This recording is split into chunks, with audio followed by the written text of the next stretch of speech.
Hello guys, welcome to my new blog. मेरो बिहानको सुरुवात उठेँ, फ्रेस भएँ, मुखसुख धोएर आएँ रुममा।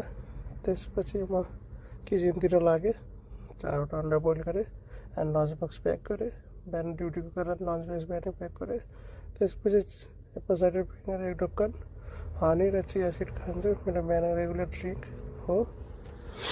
खाइसकेपछि म अफिसको लागि रेडी भएँ। अफिसको लागि रेडी भइसकेपछि अफिसतिर लागेँ। मेरो बिहानको 7 बजीको ड्युटी हो। अफिस पुगिसकेपछि बिहान काम गरेँ। काम गरिसकेपछि म 8 बजीतिर किचनतिर लागेँ ब्रेकफास्टको लागि।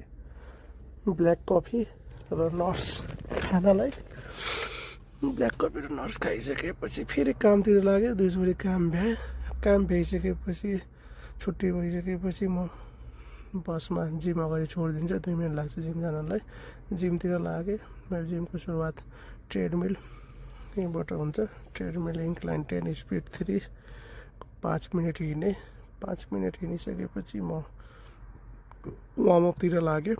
वार्मअप गर्दै गर्दाखेरि मेरो आजको रुटिन स्क्वाट, पुस प्रेस र क्रन्च हो।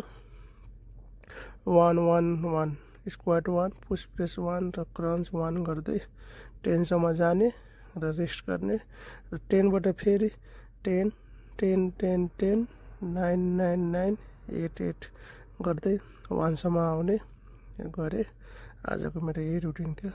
म यही गर्दाखेरि म आफैले भन्दा पनि मलाई ट्रेन गर्ने काठमाडौँ सिजनमा अन्जर सर हुनुहुन्छ।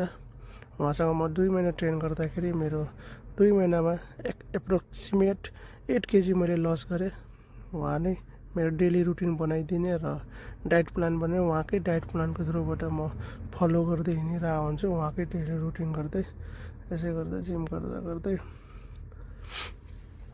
सुरुमा म क्यामेरा प्लेसमेन्ट ख्याल गरेको थिएन। अरू आइरहेको थियो, क्रन्च हल्का क्यामेराबाट बाहिर गयो, त्यस्तो खासै देखिएन। त्यसपछि 1-1 गरेर 10 सम्म पुगिसक्दाखेरि म यस्तो क्यामेरा उसो हेर्दाखेरि त क्रन्चको भिडियो नआइरहेछ। सो त्यसपछि फेरि म क्यामेरा प्लेसमेन्ट अलग्गै गरेँ। क्यामेरा प्लेसमेन्ट अलग्गै साइडतिर गर्दाखेरि त्यसपछि मेरो सुरुवात हुन्थ्यो भयो 10 10 9 9 गरेर। जिम गर्नभन्दा पनि अब वेट लस जर्नीमा म छु। आफ्नो वेट लस जर्नीको कुरा बताउँछु।